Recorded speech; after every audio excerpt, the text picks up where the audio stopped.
안녕하세요. 대기업에서 여행 산업을 담당하고 있는 김기동입니다. 자, 오늘 모두 투어 함께 살펴보도록 할 텐데요. 모두 투어 같은 경우에는요, 최근에 많이 급락을 했었죠. 하지만 그럼에도 불구하고 이런 티몬과 UF 사태는 일회성 비용으로 좀 반영이 된 측면이 있고, 그리고 저희가 향후에 좀 기대 가능한 포인트들이 굉장히 많은데, 이러한 상황 속에서 이제 모두 투어가 이 거래일 동안 반등을 하고 있는 모습을 보이고 있습니다. 따라서 저희가 이 부근대에서 어떠한 부분을 지켜볼 수 있을지, 어떠한 대응 전략을 잘 수 있을지 함께 살펴보도록 하겠습니다. 일단 저희가 좀 생각해봐야 되는 부분이 있습니다. 2분기 같은 경우에는 실적의 소폭 부진했죠. 바로 매출액 같은 경우에는 45%나 증가를 했지만 팀원 UF의 일회성 비용이 반영이 되면서 영업 손실이 나왔고 이로 인해 적자로 전환이 되기도 했습니다. 하지만 저희가 3분기부터는 좀 기대 가능한 포인트가 있습니다. 일단 3분기에는요, 최소 관련 판매 채널에 이 하드블락에 대한 취소 비용이 일부만 반영될 것으로 예상을 해 볼 수 있겠고요. 그리고 3분기는 성수기이기 때문이죠. 극성수기이기 때문에 이 3분기에 긍정적인 실적들을 저희가 기대해 볼 수 있다라고 볼 수 있겠습니다. 사실 여기에 대한 우려도 있습니다만 여기에 굉장히 견조한 모습을 보이고 있기 때문에 여기에 대해서 좀 지켜볼 포인트가 굉장히 많다라고 볼 수 있겠는데요. 일단 우려 같은 경우에는 좀 크게 보면은 두 가지라고 할 수 있겠죠. 일단 첫 번째는요, 이런 티몬 UF 사태에 따른 이 투자 심리가 정말 부진하다는 점이고요. 이 두 번째는 이제 일본 관련된 이슈입니다. 일본 같은 경우 최근에 지진이 나기도 했고 이제 난카이트 지진에 대한 우려가 굉장히 커졌기 때문에 이런 여행에 대한 수요가 감소하는 게 아닐지 여기에 대한 우려가 있다고 볼 수 있겠고요. 두 번째는 엔화가 소폭 상승을 했죠.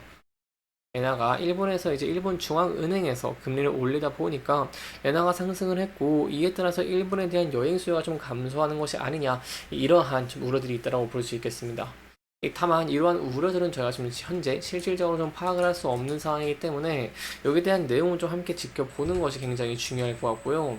일단 첫 번째, T1 UF 사태 정도는 이제 어느 정도 마무리가 된 수준이라고 볼 수 있겠고, 두 번째는 일본에 대한 여파인데 여기에 대한 부분들은 저희가 실질적인 7월을 지난 8월 예약률을 좀 함께 지켜보면서 살펴보는 것이 굉장히 중요할 것 같습니다.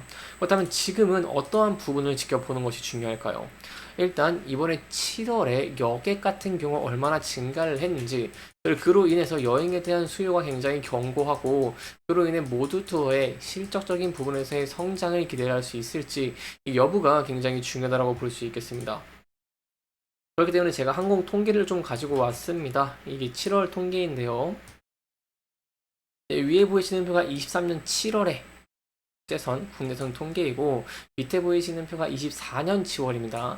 제가 여객이 국제여객이기 때문에 국제여객 위주로 좀 살펴본다라고 한다면 국제여객 같은 경우에는 20.3%나 큰 폭으로 증가를 하면서 이 작년에 엔데믹 기조가 굉장히 강했음에도 불구하고 작년보다 큰 폭으로 성장을 하는 모습 보였다라고 볼 수 있겠습니다. 그리고 이러한 부분을 저희가 이제 전 월 대비랑도 비교해 본다라고 하더라도 이런 성장세가 좀 돋보이고 있는 모습들을 확인할 수가 있죠. 따라서 이러한 여객들이 견조하게 증가를 함에 따라서 모두 투어가 3분기에 호실적을 내고 그로 인해서 현재 시장에 많이 있는 우려들을 해소할 수 있을지 여부가 굉장히 중요해서 여기에 대한 내용들을 저희가 계속해서 지켜보는 것이 중요할 것 같습니다. 여기까지 저희가 이 여객에 대한 내용들을 함께 살펴보면서 진행을 했고요. 그 다음으로 좀 말씀을 드리고 싶은 게 이 크루즈입니다. 사실 크루즈 같은 경우에는 많은 분들이 우려가 있었지만 크루즈 굉장히 큰 폭의 성장을 하고 있습니다. 여기에 대해서 저희가 기대 가능한 포인트는 두 가지가 있다고 볼 수 있겠는데요.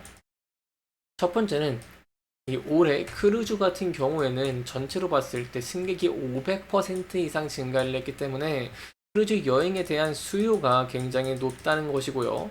그리고 두 번째는요, 연령별, 연령대를 본다라고 하면은, 크루즈 같은 경우에는 보통 이제 한 40대에서 60대 분들이 많이 즐기실 거라고 많이 생각을 하실 텐데, 실질적인 통계를 저희가 살펴보면은 20대에서 40대까지도 많이 즐기고 있는 모습을 보여주고 있고, 특히 21세, 30세가 크루즈에 대한 관심이 증가하면서 크루즈 승객이 좀 증가를 하고 있습니다. 그렇기 때문에 이러한 수요들을 전부 맞물리면서 모두 투어가 좋은 실적을 낼 수 있을지 여부가 굉장히 중요하겠죠. 이러한 상황 속에서 모두 투어가 상품을 냈습니다. 이러한 부분들은요, 바로 올해 하반기에 반영되는 것은 아닙니다.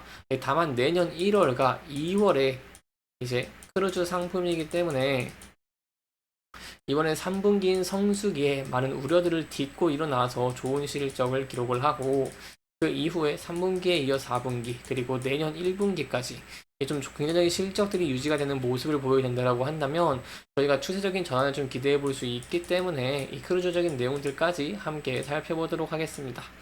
일단 크루즈 같은 경우는요 내년 1월이랑 2월에 좀 준비를 했습니다. 이제 일본으로 출발을 하는데 일본에 관련된 뭐 눈축제라던가 아니면은 뭐 오키나와를 가는 등 이런 기획전을 출시를 했다는 것이겠죠.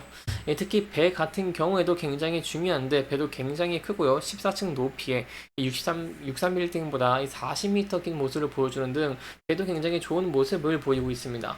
따라 저희가 앞서서 승객률의 현황을 봤을 때 승객률 큰 폭으로 증가를 하면서 크루즈에 대한 관심이 굉장히 증가하고 있는 상황 속에서 모두투어가 크루즈 관련 상품을 냈기 때문에 이러한 면에 힘입어서 여기에 대한 기대감이 또 증가를 할 수 있을지 그리고 기대감 이후에 실질적으로 내년 1분기에 좋은 실적을 또 기록할 수 있을지 함께 지켜보는 것이 중요할 것 같습니다. 여기까지 저희가 여객적인 측면들 그리고 향후 지켜볼 포인트들까지 함께 살펴보면서 진행을 했고요. 마지막으로 차트적인 부분까지 살펴보도록 하겠습니다. 자, 차트를 함께 살펴보면은요, 최근에 이제 티모아 외부 사태에 대한 우려, 그리고 실적 부진에 대한 우려가 굉장히 크면서 주가가 좀 많이 조정을 받는 모습을 보이기도 했습니다. 다만 그럼에도 불구하고 긍정적인 부분들은 일단 티모아 외부 사태에 따른 여파는 좀 일회성 비용으로 반영이 됐고요. 그 이후에 최근에 이거래일 동안 반등을 하고 있다는 것입니다. 그래서 이 부분 때서야 대응 전략하는 것이 굉장히 중요할 텐데요. 일단 앞서서 계속해서 반등을 시도할 때 저항을 받았던 이평선 11선을 돌파한 모습을 보였기 때문에 이 11선 상단 부분에서 안착을 할 수 있을지 함께 지켜보는 것이 중요할 것 같고요. 이 부근대에서 추가적인 상승 추세가 나오는 모습을 보여낸다고 한다면 앞서서 강력하게 지지를 받은 라인대를 돌파하면서 추세가 전환될 수 있을지를 함께 지켜보는 것이 중요할 것 같습니다. 다만 이 부분대에서 리스크적인 측면도 중요한데요. 추가적인 하락이 나오게 된다고 한다면 이 많은 매물대가 쌓여 있고요. 앞서서 이렇게 지지와 저항을 받았던 부분대에서 지지를 받고 반등을 할 수 있을지에 대한 여부까지 함께 지켜보는 것이 중요할 것 같습니다. 이렇게 이번 영상에서는요, 저희가 모두2의 실적에 큰 영향을 끼치는 여객적인 측면들, 그리고 향후 기대 가능한 포인트들까지 함께 짚어보면서 진행을 했고요. 해당 영상은 개인적인 의견이 많이 들어갔기 때문에 투자자분들의 주관적인 생각과 해당 내용을 토대로 현명한 선택을 하시면 좋을 것 같습니다. 이렇게 영상 잘 보셨다면 다음 영상도 시청해 주시길 바라면서 오늘 영상 마무리하도록 하겠습니다. 끝까지 시청해 주셔서 감사합니다.